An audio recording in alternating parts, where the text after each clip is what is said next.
জয় মা কামাখ্যা, জয় মা তারা। আজ একটি গুরুত্বপূর্ণ বিষয় নিয়ে আলোচনা করব। আপনাদের অনেকেরই জানা, অনেকেদেরই জানা না।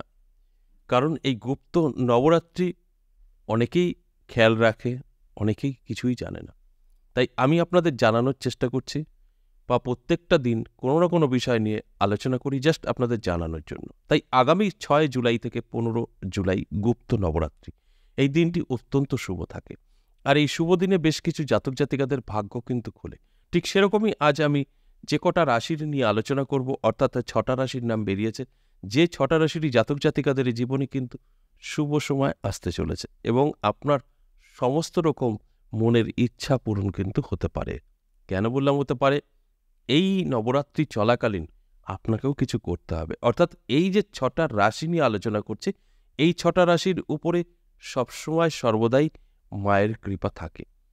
কিন্তু তাহলেও দেখা যায় যে এদের মধ্যে আবার কিছু, কিছু জাতক এবং জাতিকাদের নাস্তিক স্বভাব, অর্থাৎ ঈশ্বর বিশ্বাসী না। তাদের জন্যই এই নিয়মটা পালন করতে হবে। অর্থাৎ আপনার বিশ্বাস থাকলেও আপনি এটা করতে পারেন, বিশ্বাস না থাকলেও এটা করতে পারেন। তাহলে কি হবে? আপনার সমস্ত রকম ভুল ত্রুটি বা আমরা যেগুলো অ অন্যায় করি, ক্ষমা প্রার্থনা হই ঈশ্বরের কাছে, সেটা আপনাদের কিন্তু হয়ে যাবে এবং আপনাদের সমস্ত বাধাবিঘ্ন কাটবে। সুন্দর সময়টা বা সুন্দর দিনটা আপনারা কিন্তু উপভোগ করতে পারবেন। যে কারণেই এই আলোচনা। আমি তো বিস্তারিত বলবই। শুধু অনুরোধ করব শেষ পর্যন্ত প্রোগ্রামটা দেখবেন। কারণ আপনারা অনেকেই আছেন কেটে, কেটে দেখেন, খুব ধৈর্য নেই আপনাদের।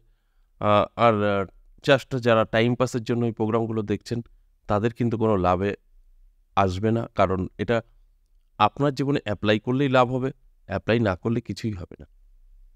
জাস্ট আপনি শুনবেন, আপনার রাশি দেখবেন, এতে আপনার জীবনে কোনো পরিবর্তন আসবে না। যখন আপনি প্রোগ্রামটা শুনবেন, আপনার রাশিটা যেই দেখবেন আছে, তারপর যদি আপনি প্রস্তুত থাকতে পারেন, আপনার জীবনে এপ্লাই করতে পারেন, সফলতা পাবেন। কারণ এই গুপ্ত নবরাত্রি অত্যন্ত গুরুত্বপূর্ণ একটা সময়। বিশেষ করে যারা তান্ত্রিক জগতে আছেন, তাদের জন্য তো যথেষ্ট পজিটিভ এবং সাধারণ যারা আছেন, জাতক এবং জাতিকা, সে যেকোনো রাশির হতে পারে, তাদের জন্যও ভালো ফল দেয়। তবে এই যে ৬টা রাশির কথা আমি বলছি, এই ৬টা রাশি স্পেশালি কিন্তু তাদের মায়ের কৃপা থাকে। দেখুন, ফার্স্ট সেকেন্ড তো থাকছেই। সবাই তো ফার্স্ট হতে পারবে না। সেকেন্ড কেউ না কেউ হবেই। তাই এই জায়গায় সব রাশির ভালো থাকলেও কিছু রাশির তো অত্যাধিক ভালো থাকে। সেই রাশিগুলোই আমি বেছে নিয়ে ৬টা রাশি বেরিয়েছে, সেই রাশিগুলো আমি আপনাদেরকে বলব।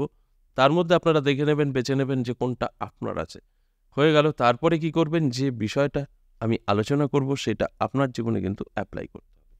দেখুন, এই যে গুপ্ত নবরাত্রি, আমাদের জীবনে পরিবর্তন আসতে পারে, আমাদের ভাগ্য বদলাতে পারে।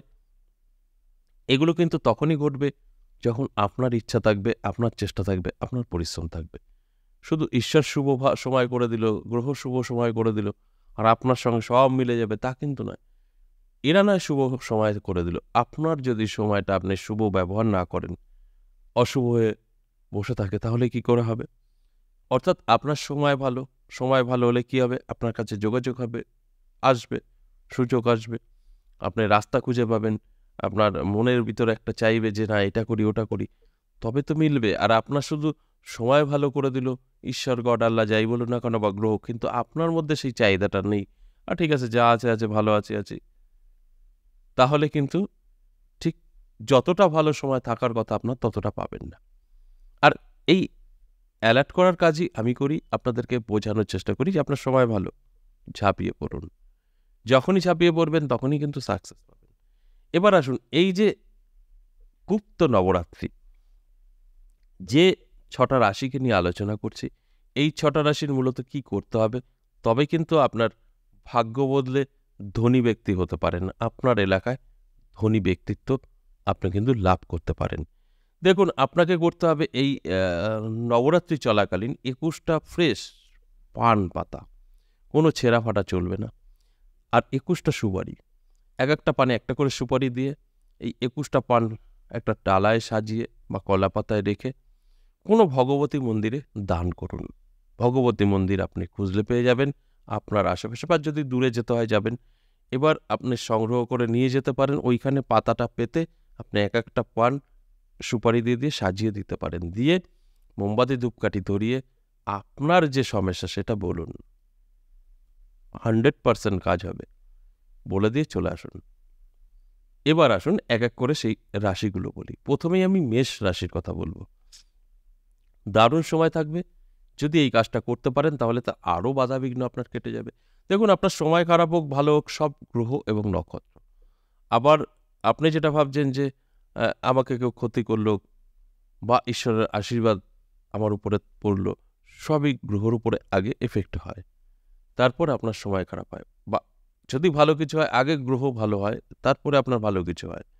তাই গ্রহ আপনার ভালো করতেই হবে, আর সেটাই কিন্তু এর থেকে আপনি অনেকটাই মুক্তি পেতে পারেন। অর্থাৎ যখনই ভগবতী মন্দিরে এই পান সুপারিটা দেবেন, আপনার কিন্তু সমস্ত দোষ দোষী কাটবে, তারপরে আপনার সমস্ত কিছু ভালো হতে শুরু করবে। 2 নম্বর যে রাশির কথা বলবো, মিথুন রাশি। দারুণ সময় থাকছে মিথুন রাশির জাতক জাতিকাদের। আমি বলবো অ্যালার্ট থাকুন, চোখ কান খোলা রাখুন, পরিশ্রম করুন, চেষ্টা করুন। আপনার যথেষ্ট পজিটিভ সময় থাকছে। এই সময় আপনি কিন্তু অনেক কিছু করতে পারবেন। শুধু বলবো যে নিয়মটা বলা হলো ভগবতী মন্দিরে গিয়ে করার, সেটা করবেন। তাহলে আপনার সমস্ত কিছু বাধা বিঘ্ন কাটবে, খুব সহজেই আপনার জীবনে সমস্ত কিছু প্রবেশ করবে। আর অনেক সময় দেখা যায় যে সব কিছু আটকে যাচ্ছে, আপনার কাছে পৌঁছাতে পারছে না, কারণ আপনার মধ্যে নেগেটিভিটি আছে, যেগুলো কাটানোর জন্যই এই কাজটা করতে হবে আপনাকে। তাই বিশ্বাস ভক্তি নিয়ে করুন, অবশ্যই গুড রেজাল্ট আপনারা কিন্তু আসবে। 3 নম্বর যে রাশির কথা বলবো, মকর রাশি। আপনার যদি মকর রাশি হয়, দারুণ সময় আপনারও থাকছে। এই নবরাত্রি অর্থাৎ গুপ্ত নবরাত্রি আপনার ভাগ্য বদলাবে। নানা দিক থেকে যোগাযোগ সুযোগ আপনার জীবনে আসবে এবং আপনার স্বপ্ন পূরণ হবে। শুধু বলবো অ্যালার্ট থাকুন। চেষ্টা পরিশ্রম আপনার প্রয়োজন, না থাকলে কিন্তু সম্ভব না। তাই অ্যালার্ট থাকুন, চেষ্টা করুন, পরিশ্রম করুন। অবশ্যই দেখবেন আপনার জীবনে ভালো কিছু ঘটবে। 4 নম্বর যে রাশির কথা বলবো, কন্যা রাশি। দারুণ সময় থাকছে কন্যা রাশির জাতক জাতিকাদের। আপনি যদি একটু চেষ্টা করেন, আপনি যদি এই নিয়মটা মেনে চলেন, আপনার দোষ দোষী কাটবে এবং সামনের দিনটা অত্যন্ত শুভ থাকবে। আমাদের কিন্তু নিজেদের দোষেই আমরা অনেকটা পিছিয়ে থাকি। তাই এই ভুল কাজগুলো করবেন না। যখন আপনি জানতেই পারলেন যে আমার সময়টা ভালো, তাহলে একটু করুন না, করে দেখুন আপনার জীবনের পরিবর্তনটা কতটা আসে। 100% আসবে যদি আপনার মধ্যে 100% দিয়ে এই কাজগুলো করতে পারেন, তবেই কিন্তু আপনার জীবনের উন্নতি। এরপর 5 নম্বর যে রাশির কথা বলবো, সিংহ রাশি। দারুণ সময় থাকছে সিংহ রাশির জাতক জাতিকাদের ক্ষেত্রেও একই কথা বলবো। এই যে আপনার শুভ সময় থাকছে, মায়ের কৃপা থাকছে, শুধু এই কাজটা করলে আপনার সমস্ত বাধাবিঘ্ন কেটে যাবে, তারপরে আপনার স্বপ্ন পূরণ হবে। আপনার যেটা মনের আশা আকাঙ্ক্ষা, সেগুলো আপনি দেখবেন খুব সহজেই পূরণ করতে পারবেন এবং দুর্দান্ত সময় থাকবে। এই অ্যালার্ট করার জন্যই কিন্তু আমার এই আলোচনা। আমি আলোচনাগুলো করি আপনাদের অ্যালার্ট করার জন্য, যে আপনার সময় ভালো, আপনি কিন্তু এখন ঘুমিয়ে থাকবেন না, জেগে থাকুন। অর্থাৎ আমি রাতে যে আমরা ঘুমাই, সেই ঘুমানোর কথা বলছি না। অনেকেই আছেন সারা জীবনই ঘুমিয়ে থাকে। ঠিক আছে, যা হচ্ছে হবে, ভগবান যা করবে করবে, আমার ভাগ্যে যা আছে আছে। এই ধরনের কিছু জাতক জাতিকা আছেন, তাদের জীবনে সত্যিই কিছু হয় না। তাই চেষ্টা আপনাকেই করতে হবে। সর্বশেষ 6 নম্বর যে রাশির কথা বলবো, ধনু রাশি। আপনার যদি ধনু রাশি হয়, দারুণ সময় থাকছে আপনার। এই গুপ্ত নবরাত্রি আপনার ভাগ্য বদলে দেবে। নানা দিক থেকে যোগাযোগ সুযোগ আপনার জীবনে আসবে, যার ফলে আপনার কিন্তু স্বপ্ন পূরণ হবে। আপনার যত খারাপ সময় থাকুক না কেন, সময় কিন্তু বদলাবে। তাই অ্যালার্ট করার জন্যই আজকের আলোচনা। যারা যারা প্রোগ্রামটা দেখবেন, ভালো করে আপনার সাথে মিলিয়ে নেবেন এবং ওই ছোট্ট নিয়মটা পালন করবেন, আপনার ভাগ্য কিন্তু বদলাবে। আজ এ পর্যন্তই, আবারও আসবো নেক্সট ভিডিও নিয়ে। ততক্ষণ ভালো থাকুন। নমস্কার।